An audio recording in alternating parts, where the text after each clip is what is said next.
आपने जितना भी बात कहा उसका हम सम्मान करते हैं, लेकिन याद रखिएगा मुझे अपने देश में एक कूली बन के काम करने में जो खुशी आएगी, आपके देश में कलेक्टर बनकर नहीं आएगा।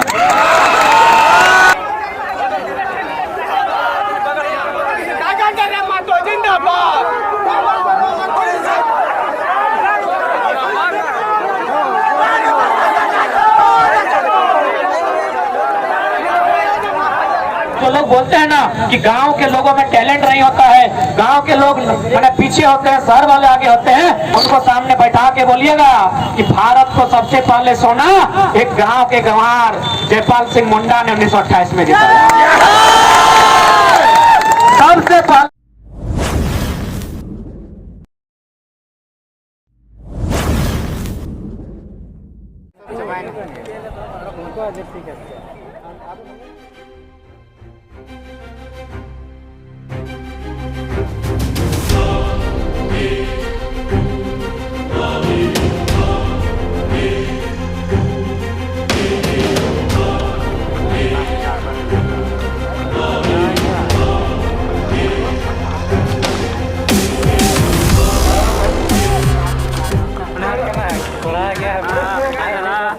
हमारे खिलाड़ी से परिचय करते हैं, हौसला अफजाई करने के लिए जा रहे हैं। इसके अलावा कहाँ से हमारे गणमान्य व्यक्ति नाट्यराम बताओ आप लोग जाके परिचय प्राप्त करके हौसला अफजाई करें। हमारे गांव के विनोद मास्टर जी आप भी कृपया परिचय प्राप्त करें और हौसला अफजाई करें। आप लोग का स्वागत है।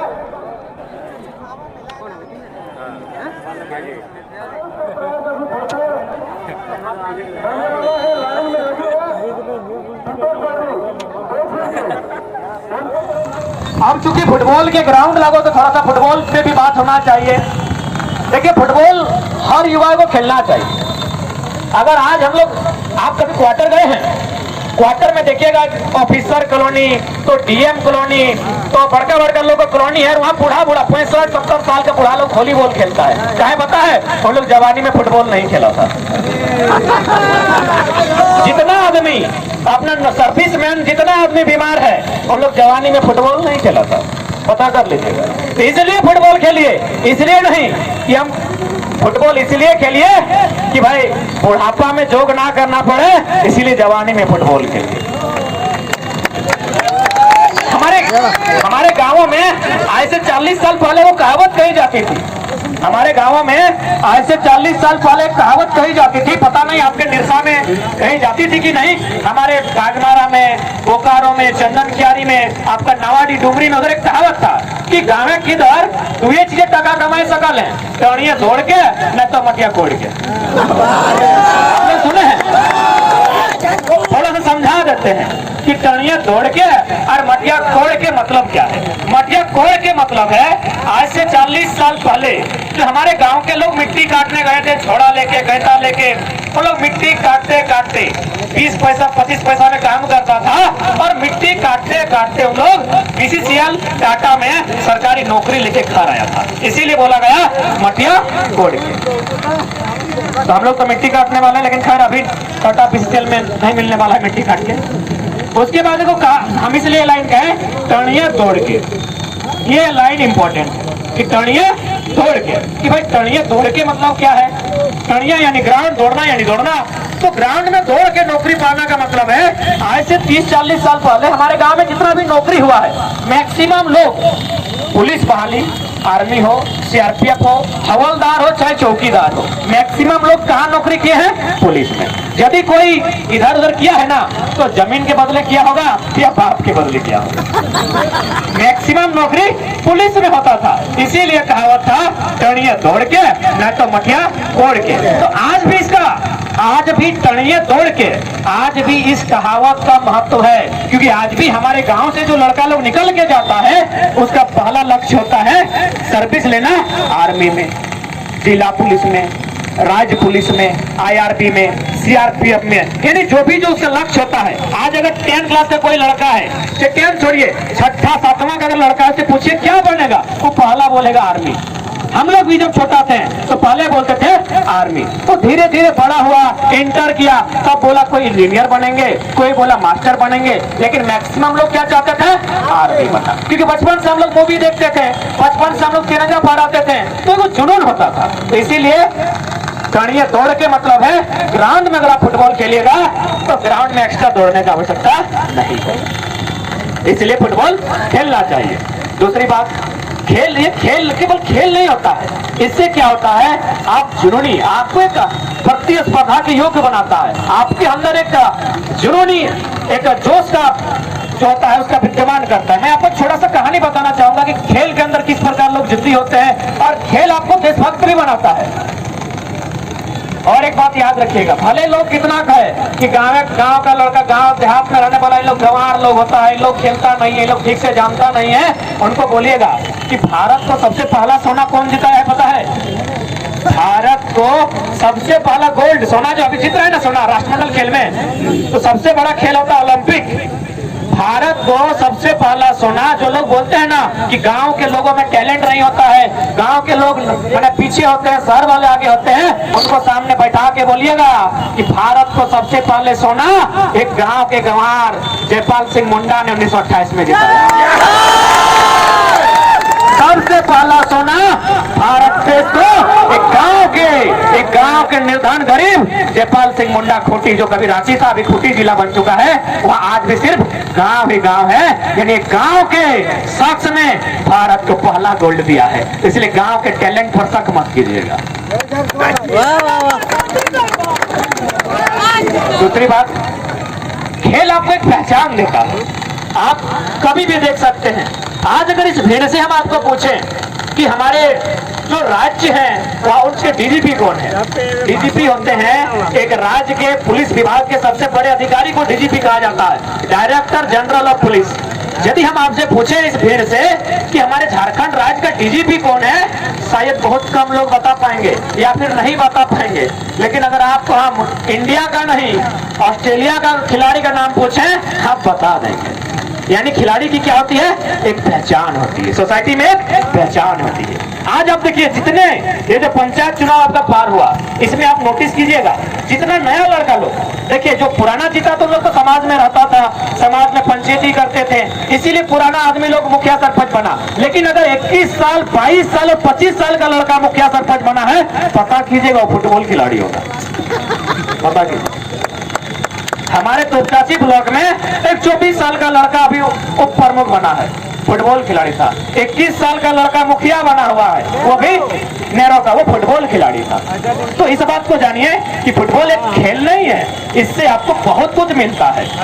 आज मैं अगर अपनी बात करूं, आप सुने होंगे विधानसभा में मुख्यमंत्री बोल रहे थे ना कि फुटबॉल खेल में कमेंट्री करने वाला नेता बनता है, तो हम कहीं बोल रहे थे। विधानसभा, जहां राज्य का सबसे बड़ा सदन, राज्य का सर्वोच्च मंदिर, विधानसभा के भीतर 81 विधायक विधानसभा अध्यक्ष के सामने एक फुटबॉलर का नाम ले रहे थे, मुख्यमंत्री। तो ये ताकत है फुटबॉल। इसलिए आपसे निवेदन होगा, आप पढ़ें, खेलें, कूदें और अपने राज्य के साथ साथ अपने देश के बारे में सोचें, क्योंकि आज भी इस राज्य को, इस देश को आपकी आवश्यकता है। और हाँ, खेल के मैदान से लोग बहुत जिद्दी होते हैं। मैं चूंकि काफी रात्रि हो गई है, हमको अभी हजारीबाग का कोना जाना है, तो मैं अंतिम एक बार उदाहरण देना चाहूंगा। 1936 ओलंपिक का फाइनल था, ओलंपिक हॉकी का फाइनल था, और सामने इंडिया और जर्मनी की टीम। उस समय भारत की टीम फुटबॉल उतना अच्छा नहीं खेलती थी, क्रिकेट भी नहीं खेलती थी, उस समय हॉकी खेलती थी, जो हमारा राष्ट्रीय खेल है। तो फाइनल में इंडिया का सामना जर्मनी से था। कहां? जर्मनी के मैदान में इंडिया का सामना जर्मनी से था। यानी जर्मनी में जर्मनी को हराना बहुत कठिन काम था। और वहां चीफ गेस्ट कौन थे पता है? उस समय दुनिया के सबसे नामी, सबसे प्रसिद्ध, भले डिक्टेटर थे, एडॉल्फ हिटलर। कि हिटलर शब्द जो आया है ना, उसी इंसान के नाम के बाद आया हिटलर। किसे बड़का हिटलर बने हैं, इससे पहले हिटलर वर्ड नहीं था डिक्शनरी में। तो उस सभा के चीफ गेस्ट हैं जर्मनी के चांसलर। जिस प्रकार भारत में प्रधानमंत्री होता है, अमेरिका में राष्ट्रपति होता है, जर्मनी में चांसलर होता है। उस सभा के मुख्य अतिथि थे एडोल्फ हिटलर, जो जर्मनी के चांसलर थे। और पूरी दुनिया को मालूम था कि इंडिया को जर्मनी हरा देगी, क्योंकि जर्मनी का मुकाबला जर्मनी में है, जर्मनी को जर्मनी में कोई नहीं हरा सकता है। लेकिन उल्टा हुआ, इंडिया ने पूरी तरह जर्मनी को हराया। जब हरा दिया, इंडिया ने जब जर्मनी को हरा दिया, तो हिटलर आए किसके पास? उस टीम के सबसे टैलेंटेड खिलाड़ी मेजर ध्यानचंद। उस टीम के सबसे टैलेंटेड खिलाड़ी मेजर ध्यानचंद के सामने आए और आकर कहा, अरे ओ मेजर, इंडिया से कहा खेलते हो? इंडिया तो अभी अंग्रेजों का गुलाम है, 36 में हम अंग्रेजों के गुलाम थे। अरे इंडिया से तुम क्यों खेलते हो? इंडिया तो अंग्रेजों का गुलाम है। आ जाओ मेरे देश से खेलो, जर्मनी से। मैं तुम जो बोलोगे, तुम बोलोगे ना भैया किसी सिटी का मजिस्ट्रेट बनने, मैं बना दूंगा। या फिर तुम बोलोगे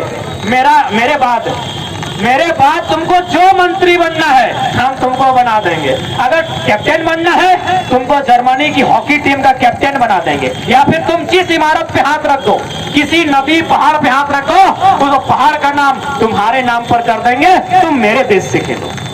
हिटलर ने यह प्रस्ताव किसको दिया? ध्यानचंद। सोच सकते हैं इतना बड़ा प्रस्ताव हम और आप होते तो बेच देते अपने ईमान को। हिटलर जो उस समय दुनिया की बहुत नामी कंट्री हो चुकी थी जर्मनी, अच्छा डेवलपमेंट हो रहा था जर्मनी का, उस देश के चांसलर ने मेजर ध्यानचंद को प्रस्ताव दिया, तुम मेरे देश से खेलो, तुम मेरे देश से खेलोगे, तुम जो बोलोगे, मेरे बाद जो भी नौकरी है तुम बोलो, हम तुमको दे देंगे। हम और आप न जाने कितने लोग बिक जाते, और आज के नेता बिक ही रहे हैं कि राजमहल के अंदर अरे गहरे तन कर बैठे हैं, बुद्धिजीवी गांधी जी के बंदर बनकर बैठे हैं, अरे खैरे नत्थू खैरे तंत्री बनकर बैठे हैं, और जिन्हें होना था जेलों में वो मंत्री बनकर बैठे हैं। इन लोग देश को तो बेच ही रहा है। तो ठीक उसी प्रकार मेजर ध्यानचंद के सामने ये प्रस्ताव आया। उन्होंने क्या कहा पता है कि श्रीमान सुनिए ना, आपने जितना भी बात कहा उसका हम सम्मान करते हैं, लेकिन याद रखिएगा मुझे अपने देश में एक कूली बन के काम करने में जो खुशी आएगी, आपके देश में कलेक्टर बनकर नहीं आएगा। मुझे अपने देश में एक कूली का काम करने में जो मजा आएगा ना, आपके देश का कलेक्टर मजिस्ट्रेट बनकर नहीं आएगा। ये सोच के ध्यान कर। क्यों? वो एक खेल के मैदान से गया हुआ खिलाड़ी था, वो जानता है मिट्टी का महत्व क्या होता है। वो कहीं जाए, वो प्राइज सोना का पहने या चांदी का मेडल पहने, वो जीतता है मिट्टी से, वो मिट्टी से लड़ता है भैया। तो ध्यानचंद भी मिट्टी का मूल्य जानते थे। उन्होंने स्पष्ट कहा कि मैं अपने देश में 12वां खिलाड़ी स्वीकार कर लूंगा, आपके देश का कैप्टन नहीं। अपना देश अपना होता है साथियों। समय नहीं है, अंतिम पंक्ति यही कहेंगे कि झारखंड की गलियों से एक आवाज आया है, उठो नौजवानों, फिर से इनकलाब आया। ये आफ्ताब जो निकला है हक के जीनों से, ये आफ्ताब जो निकला है हक के जीनों से, यह इनकलाब जो निकला है आज धधकते सीनों से, ये जुल्म के पर्दों को फाड़ डालेंगे, ये तख्त ताज को उखाड़ डालेंगे। खाकर गोलियां भी कम नहीं होंगे, खाकर गोलियां भी कम नहीं होंगे, सर कटेंगे लेकिन गम नहीं होंगे, सर कटेंगे लेकिन गम नहीं होंगे। इसलिए आज युवाओं को, आज मैं निरसा की जमीन पर पहली बार आया हूँ। निरसा प्रखंड में किसी भी माध्यम से मेरा पहला सभा है। मैं यही संदेश देना चाहूंगा, क्योंकि निरसा में इस आंदोलन की धार थोड़ी ठंडी है। आज झारखंड नए निर्माण की ओर देख रहा है, नहीं तो पता चलेगा कि हम अपनी माटी में कटोरा लेके भीख मांग रहे हैं। ऐसी स्थिति हमारे सामने। उदाहरण